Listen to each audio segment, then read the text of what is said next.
Welcome back to Meteorology Matters. You know, we always like to dive deep into weather topics, but today we're kind of going off the beaten path, thinking about something that really affects everyone, especially with all the crazy weather we've had. Right. We're going to talk disaster preparedness. All right. And to really break it down, we've got an expert in disaster response and recovery with us. Happy to be here. So today's episode comes from a question that's been making the rounds lately. Okay. What if FEMA, the Federal Emergency Management Agency, just disappeared, poof, gone? Vanished. Could states handle huge disasters all on their own? Oh, that's a good question. The answer might surprise you. Yeah, it might. So before we get ahead of ourselves, can you tell us what exactly FEMA does when a disaster happens? So think of FEMA as like the nation's emergency lifeline. Okay. You know, when a hurricane or wildfire, earthquake, or any big disaster overwhelms a state, FEMA steps in. Okay. They coordinate the whole federal response, and they bring financial aid, supplies, logistical support. The whole shebang. The whole 9 yards. So they don't, take over. You know, I've heard people say that too, that FEMA just swoops in and takes control. Exactly. That's actually not true. Okay. What they do is they work closely with state and local governments. Oh, so everybody's on the same page. Right, to make sure the resources are used properly. Okay. Like, for instance, Hurricane Ian, FEMA worked with Florida to set up centers to give out food and water. Right, the essentials. To the people who needed it the most. Yeah. And with those wildfires in Maui, right, they teamed up with agencies in Hawaii to give people temporary housing and financial help. Okay, that makes a lot more sense. Yeah. So they're not calling all the shots. Right. More like it's support. Yeah. Backup and making sure everyone's coordinated. Exactly. They're there to help when things get really rough. All right, so let's play that what if game. Okay. Let's say FEMA is gone, vanished. What happens when disaster strikes? It wouldn't be good. Yeah. And it would affect every state differently. Okay. Think about those states that get hit a lot, like Louisiana and Florida. Right. Every time a hurricane hits, they're looking at huge costs. Over and over. Should recover. Yeah. Recovery would take so long. Right. It would really set them back in the long run. Makes sense. Those places get hit hard. Yeah. But what about states that don't see big disasters all the time? The smaller states, especially those without a lot of resources, they'd probably have the hardest time because they just wouldn't have the money or the infrastructure to handle a big response by themselves. Right. Lynn Budd, who runs Wyoming's Office of Homeland Security, she said they depend a lot on FEMA, trying to do what FEMA does at the state level. Yeah. That would be really tough. So it's not just about knowing what to do. Right. It's about having what you need to do it. And even states that think they can handle it might find themselves in over their heads if a really, really big disaster happened. Oh, exactly. Like the winter storm that messed up Texas in 2021. Oh, yeah. Their power went out. Water system shut down. It was bad. It was a full-blown crisis. Yeah. FEMA gave them millions in aid and a ton of supplies. Right. Do you think Texas could have handled that on their own? Maybe, but it would have been a lot slower and a lot harder for everyone. Okay, so no FEMA equals trouble. Got it. Big trouble. Are there ways around it? Could states work together? Well, that's the million-dollar question, and that's what a lot of people are trying to figure out. Right. Maybe states could team up, share resources, help each other out. Like a disaster response team. Exactly. But even then, it would be hard to coordinate everything. Right. And it wouldn't be as effective as a nationwide system. That makes sense. And then there's the National Guard. They're really important for that initial response. Right, like search and rescue, clearing things out. Exactly. But they're not meant for the long haul. The long-term stuff. Yeah, like financial aid or rebuilding homes. Right. They don't have the resources for that. No, they don't have the capacity. So just shifting things around isn't really a solution. It's not a quick fix. Okay, so what about nonprofits? Okay. Community groups. Could we just rely on them? Those groups are amazing. Oh, yeah, they do amazing work. They really do. But they can't do what FEMA does on such a large scale. Right. They don't have the resources. And imagine if every time there was a disaster, Congress had to approve the relief effort. Oh, that would take forever. Talk about a gridlock. Yeah, things would grind to a halt. Exactly. FEMA has resources that are already in place. Ready to go. Ready to go. Right. Without it, it would all be so slow and complicated. Okay, so it sounds like FEMA, even though it's not perfect, fills a really important role. It does. But I have to bring up something else that's been in the news. Okay. The Homeland Security Secretary has been saying that they want to get rid of FEMA. Yeah, that's right. And that reflects something we hear a lot, especially from some conservatives. Yeah. That FEMA is too slow. Too much bureaucracy. Right, and that local officials should have more say in how the money is used. That's right. Are those fair criticisms? Well, like any large organization, FEMA has had its challenges. Oh, okay. But it's really important to look at the facts and not believe misinformation. Because things can get pretty crazy after a disaster. Absolutely. People start saying all kinds of things. Like during Hurricane Helene. Oh, yeah. There were rumors that FEMA was out of money. I remember that. Because they were giving it all to undocumented immigrants. That's not true at all. No, those were just rumors. Wow, people come up with some crazy stuff. It shows why it's so important to think critically. Yes. And check the facts. Especially when things are chaotic. Exactly. So even if there are valid criticisms of FEMA, is getting rid of it really possible? Not really. Oh. FEMA is the law. Oh, so it's written into law. Yeah, to get rid of it. Congress would have to take action. And that's not very likely. Especially with the way things are politically right now. Okay, so we've established that getting rid of FEMA probably isn't happening anytime soon. Right. But what are the key takeaways here? Okay. Why should people care about all of this? The biggest point is that FEMA is crucial for disaster response. Okay. Especially as we see more and more extreme weather because of climate change. Right. The alternatives we talked about just aren't as effective. And they could have some unintended consequences. Exactly. So here's a question for everyone listening. All right. How ready is your state for a major disaster? Yeah. Could you really get by without federal aid? It's something to think about. That is a great question. It is. And one we should all be asking ourselves. Absolutely. Thanks for breaking all of this down for us. No problem. It's been really helpful. Glad to help. And remember, folks. Yes. If you want to stay updated on all the latest weather news and analysis, you can follow meteorologist Rob Jones on Instagram, meteorologist. With TikTok, TV meteorologist. And on YouTube, follow Rob Jones Hurricane. That's right. Where you can also find the Meteorology Matters podcast playlist. We'll be back after a quick break.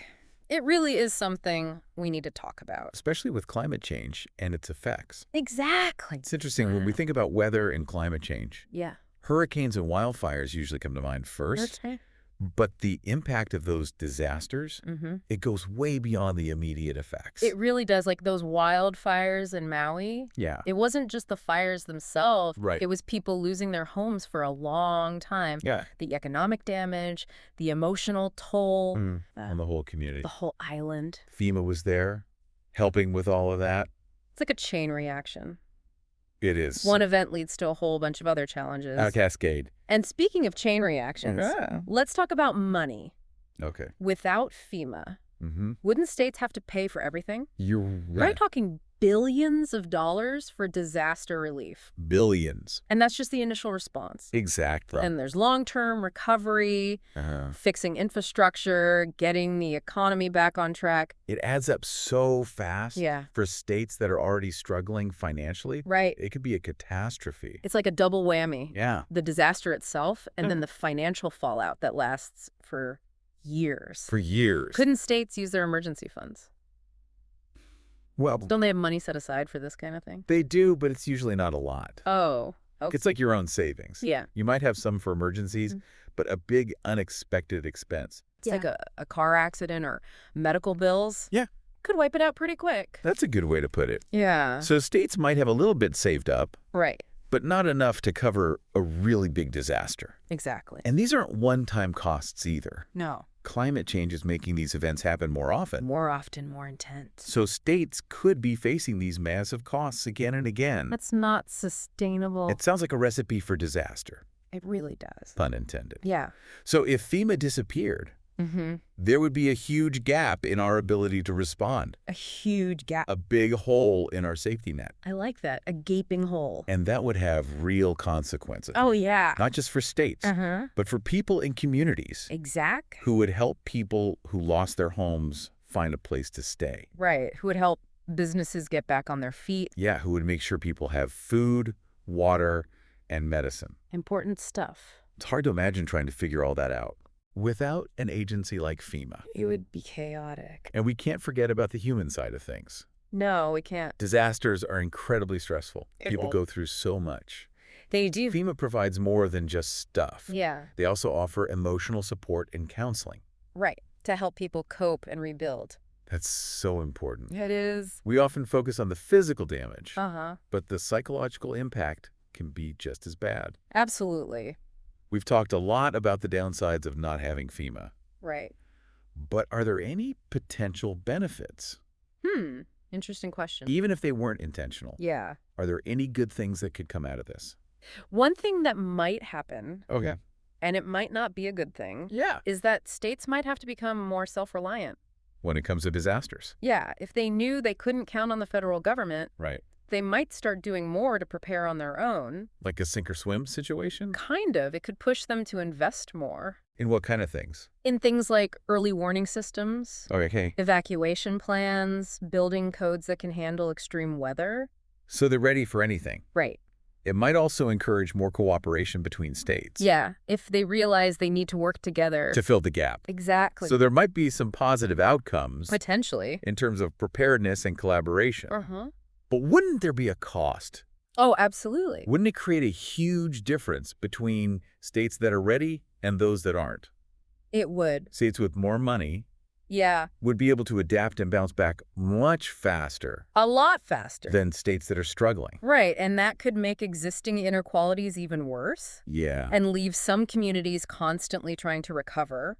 It wouldn't be fair. No, it wouldn't. And it brings up some important questions. It does. About fairness and equality in disaster response. Who gets help and who gets left behind? That's a tough question. It is, but it's one we need to ask. Absolutely. Speaking of tough questions, Okay.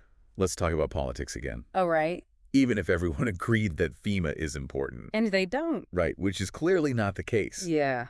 Getting anything done in politics, especially when it comes to money, Oh, yeah. can be a nightmare. It can. FEMA's budget is a constant battle in Congress. It's a battleground. People argue about how much money they should get, how that money should be used, Right. whether they're being effective. Yeah.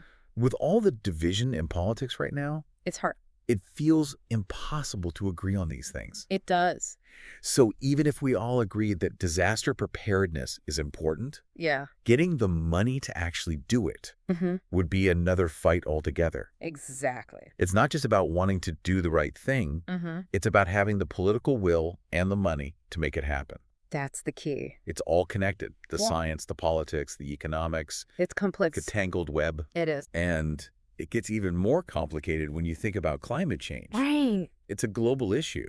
It is. Disasters don't care about borders. They don't. We've been talking about the U.S., but other countries are dealing with the same challenges. Absolutely. When it comes to preparing for and responding to disasters. They are. What's happening in other parts of the world? Well, are there any examples we can learn from? There are. If the U.S. got rid of FEMA, yeah, wouldn't that go against what most countries are doing? It would. Most developed countries have some kind of national agency for disaster management. They do. And many are making those agencies stronger, investing more in preparedness because of climate change. Right. The European Union, for example, yeah, has a pretty sophisticated system. It does. That coordinates assistance across all the member states. That's right. Countries like Japan and Australia have really advanced early warning systems and evacuation plans. For earthquakes, tsunamis, wildfires. They're ahead of the game. In a lot of ways. So there's a lot we can learn from other countries. Yes. Both good and bad examples. Absolutely. But even with the best plans and technology, there's always uncertainty with disasters. Right. Always. We can try to predict and prepare, but there will always be surprises. You never know what Mother Nature's going to throw at you. That's why it's so important to have a strong disaster response system. So important. It's about being able to adapt. Adapt. And respond effectively to whatever happens. Whatever comes our way. Whether it's a hurricane, wildfire, earthquake, or something we never even thought of. Exactly. Being flexible and adaptable is key. It is. We need to be ready for anything. Because Mother Nature always has a few tricks up her sleeve. All this talk about the consequences of not having FEMA makes me think about history. Okay. Are there examples where not having a strong federal response led to major problems? Unfortunately, there are. One that comes to mind right away is Hurricane Katrina in 2005. I remember that. FEMA got a lot of criticism for how they handled that disaster. What happened? Especially in the first few days. Yeah. Aid was slow to arrive. Oh, no. There was confusion about evacuation orders. And the federal, state, and local agencies weren't working together well. Oh, wow. The consequences were devastating. Yeah. So many lives lost. Right. And the impact on those communities is still felt today. It's a reminder that even with FEMA, things can still go wrong. They can. It shows how important it is to have an agency that's well-funded, well-staffed, and prepared to respond. Ready to go. FEMA has learned from Katrina and other events. They have. But we can't forget that any organization can get overwhelmed. Especially with a disaster that big. It's a constant process of getting better and adapting. It is. So we can't just assume that because we have FEMA, everything will be fine. Right. We have to support them. Hold them accountable. And make sure they have the resources they need to do their job. To function effectively. And that includes supporting policies that address the root causes of climate change. Yes. Which is making these extreme weather events more common. More common, more intense. It's about being proactive. Proactive. And having a holistic approach to disaster preparedness. Exactly. It's about recognizing that we're all in this together. We are. We can't just wait for the next disaster to hit. No, we have to be active. We have to work together to create a safer and more resilient future. For ourselves. And for future generations. That's a powerful message. It is. And on that note, yeah, I think it's time to wrap up this discussion. Okay. About disaster preparedness and the future of FEMA. Sounds good. We've covered a lot of complex topics. We have. And I've learned a lot. Me too. It's always interesting to explore these issues. Yeah. And see the different perspectives. And I hope our listeners have a better understanding now. I hope so too. Of how important FEMA is and what could happen if it disappeared. It would be a big loss. And I hope they'll keep thinking about these things. Yeah. And talking about more conversation. And how we can work together. To create a safer and more resilient future for everyone. Because, as we've talked about, it's not just about FEMA. Right. It's about all of us. Well said. We're back, and this conversation has really got me thinking. Yeah.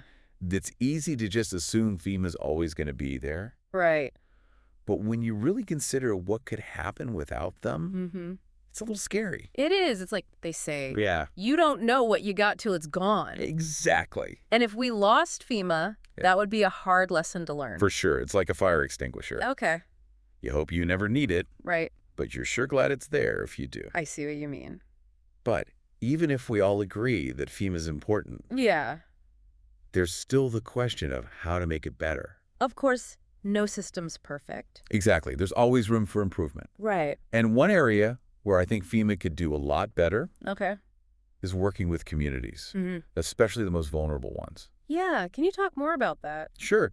We know that disasters hit certain groups harder than others. Right. Low-income families, communities of color, the elderly, people with disabilities. They often face more challenges. Yeah, and getting help and recovering. Exactly. So it's about making sure everyone has a fair chance to bounce back. Right. No matter their background or situation. That's the goal. FEMA needs to focus on building trust with these communities. Okay. Understanding their specific needs and making sure their programs and services are tailored to those needs. It's about making equity and inclusion a core part of disaster response.